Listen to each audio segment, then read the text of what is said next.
तुम्हारे मैले पाप कर्म साफ हो जाएंगे। अरे यहाँ के पानी से तुम्हारे कर्मों की सफाई नहीं होने वाली। ये बाहर का पानी तुम्हारे शरीर के मैल को धो सकता है, लेकिन जो पापों का मैल है, जो अंतःकरण में एक कर्मों की गंदगी, पुण्य और पाप के बोझे जो आपने अपने ऊपर लाद रखे हैं, वो जब साफ होंगे, जब आप तीसरे मंडल पर पहुंच करके उस गंगा में डुबकी लगाओगे। उस गंगा में स्नान करने के बाद में ये जीवात्मा हंस रूप हो जाती है। हंसन मिले हंसा हो जाई, मिले जो अमी आहारा है। जीवात्मा का खुद का प्रकाश उस अमृत के सरोवर में स्नान करने के बाद में 16 सूर्य के बराबर हो जाता। फिर यही जीवात्मा चौथे मंडल की आवाज को पकड़ करके चौथे मंडल की चढ़ाई करती है। 2 पर्वत के संग निहारो, भंवर गुफाते संत पुकारो।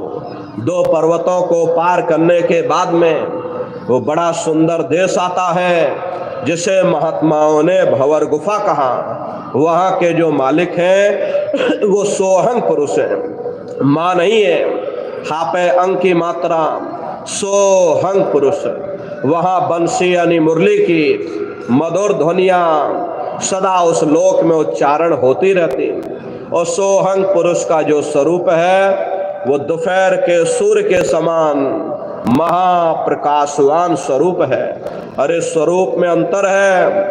पहले स्थान पर निरंजन भगवान का जो स्वरूप है वो ज्योतिष स्वरूप है। दूसरे स्थान पर ब्रह्म का जो स्वरूप है वो सुबह के लाल सूर्य के समान है। तीसरे स्थान पर ब्रह्म पुरुष का जो स्वरूप है वो पूर्णमासी के चंद्रमा के समान है। चौथे स्थान पर सोहंग पुरुष का जो स्वरूप है वो दोपहर के सूर्य के समान महाप्रकाशवान स्वरूप है। और वहां के धनी का दर्शन करने के बाद में ताके परे धाम सतनामा, बीन बजे सतलोक ठिकाना। सोहंग देश के ऊपर वो 5वां देश आता है, जिसे महात्माओं ने सचखंड देश कहा। वो सचखंड देश अजर अमर अविनाशी सदा एक रस रहने वाला देश है। वहां न काल है, न कर्म है, न दुख है, न संताप है, न पुण्य है, न पाप है। जो जीवात्माएं वहां पर पहुंच जाती हमेशा के लिए जन्म मरण के बंधनों से आजाद हो जाती। वहां के जो मालिक हैं वो सतपुरुष भगवान हैं, जिनके रोम रोम में खरबों खरब सूरज चांद सितारे प्रकाशवान। वही हमारे आपके सच्चे मालिक हैं, वही हमारे आपके सच्चे पिता हैं। अरे हमको आपको वही से नीचे उतारा गया। फिर शब्द को पकड़ करके शब्द शब्द पौड़ी पर चढ़कर पहुंचो सचखंड सतनाम। तो शब्द कब पकड़ में आएगा?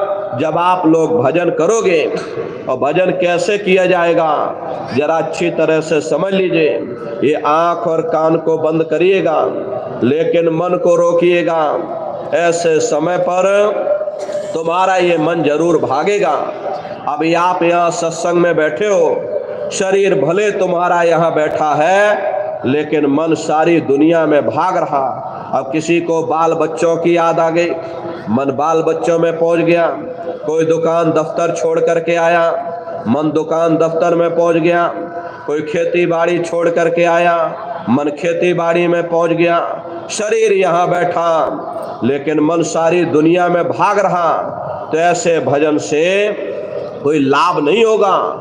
जिन्होंने मार मंडाला उन्हीं को सूरमा कहना, बड़ा बैरी ये मन घट में, इसी का जीत ना कटना। अगर दुनिया में कोई हमारा दुश्मन है, वो केवल तुम्हारा अपना ये मन है। ये मन रूपी रावण कब मरेगा? जब 9 द्वारों पर फतेह हासिल करके तुम यहाँ 10वें द्वार पर चढ़ जाओगे, तब सही मायने में दशहरा मनाई जाएगी। अरे बाहर की दशहरा नहीं है जो लकड़ी का रावण बना देते हो। अफोक